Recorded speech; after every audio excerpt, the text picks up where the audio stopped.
How to respond when someone blames you for their actions. Number one, if somebody says, I wouldn't have yelled had you not upset me. I wouldn't have insulted you, but you triggered me. What I want you to do is to flip it. Rather than taking the bait, you're going to mirror it back on them. So if they say, I wouldn't have yelled had you not upset me, you are going to respond, I didn't yell at myself. I didn't insult myself. I didn't disrespect or gaslight myself. You were saying, let us not be confused as to who is doing what right now.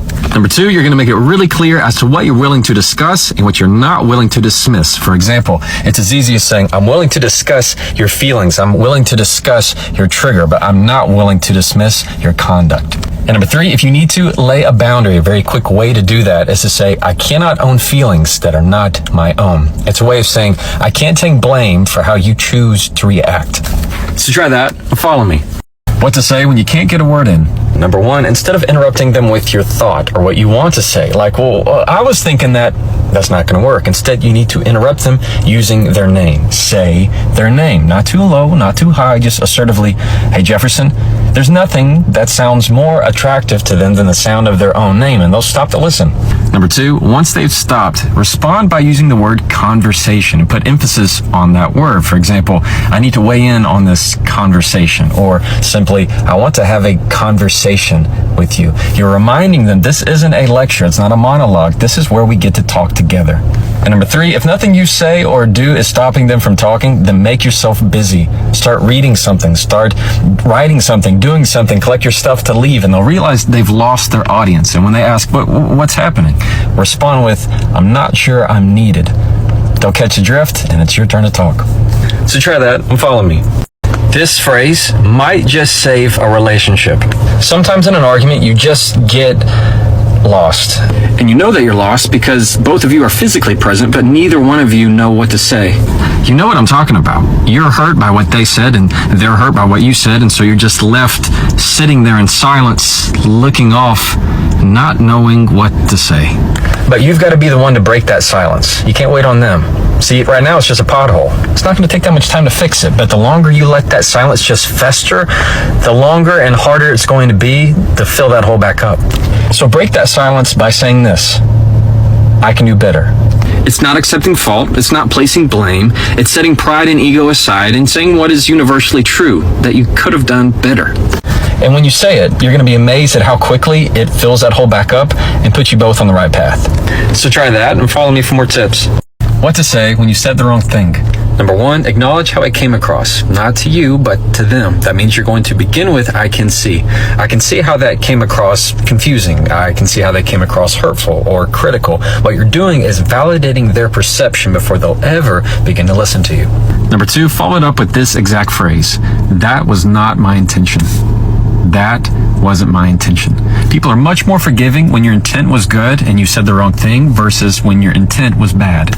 And number three, ask for a redo. That means you're going to say, I'd like to try again. I'd like to start over. I'd like to do better. And when they say okay or yes, then you deliver on that promise. And when you do, you show that you're somebody who can not only learn from their mistakes, but is invested in communication rather than conflict.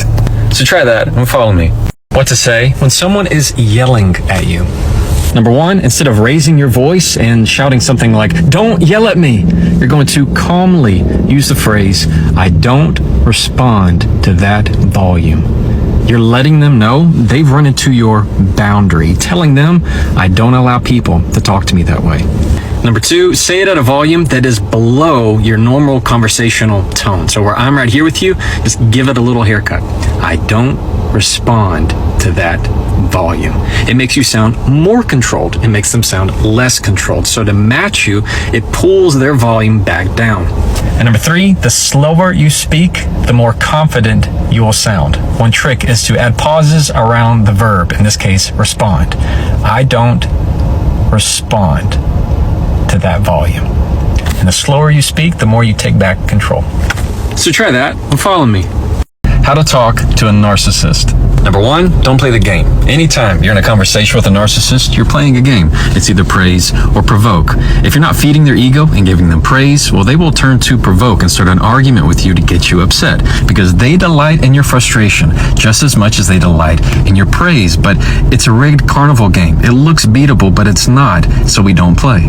Number two, that means we say less. We keep our comments to a minimum. We say things like, noted, I can see that. That's good to know. We stay neutral in the conversation. And our greatest tool that we have is silence, because silence can never be misquoted. And number three, instead of getting all frustrated trying to convince them how they made you feel, flip the script and focus on how the change you want them to make will either benefit them or make them look better, because they don't recognize or do empathy, but they do anything to empower their reputation. And that's how to talk to a narcissist. So try that and follow me. How to communicate anger. Number one, use the phrase, I need to cool down. I need to cool down. It's like saying I'm angry, but in reverse. And it works because it doesn't get anybody defensive because it doesn't assign any blame. Number two, use the phrase, I can tell. Like, I can tell that I'm getting frustrated. I can tell that I'm getting worked up. It gives you a sense of power because it's acknowledging the feeling, not becoming the feeling. That's why it's, I can tell I'm getting angry, not I am angry. When you claim it, you control it. And number three, use time to your advantage. Pause the conversation if you have to. Anger is a feeling that typically doesn't go away with words. Even if somebody apologizes, you're still pretty angry. It needs time, so use it. Say things like, I can tell I'm still upset about this, or I'm not ready to have this conversation, or I'm not in a good state of mind. When you can acknowledge how you feel, it is much more emotionally intelligent to handle that anger in the current moment. So try that and follow me. 3 quick comebacks when you can't think of anything to say. Number one, that's reaching. That's reaching. It immediately conveys that whatever they just said was beneath you and desperate. Number two, that's disappointing. That's disappointing. This one is one of my favorites because you can apply it to just about anything, especially over text or email. Whenever you say that's disappointing, whatever they say next, don't respond to it. It's going to live in their head rent-free. And number three, this one's not for everybody, but you might like it. Begin your sentence with imagine being. Imagine being the person who's proud of that comment. Imagine being the person who thinks that's funny. Whenever you say imagine being, it is just a reflection back onto them that's going to get in their head. So try that and follow me. How to apologize. Number one, begin with, I'm sorry that I'm sorry that I said that. I'm sorry that I did that. The more specific, the better. Do not begin with, I'm sorry if.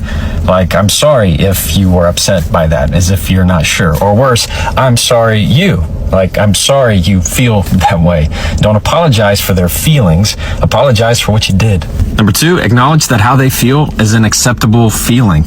You can do that with the phrases, I can see or I can understand. For example, I can see how you feel that way, or I can understand how what I did caused that. And number three, take one small step. You're taking that learned behavior and applying it to the future. For example, next time I'll talk to you before I do that. Or simply, I won't talk about this again.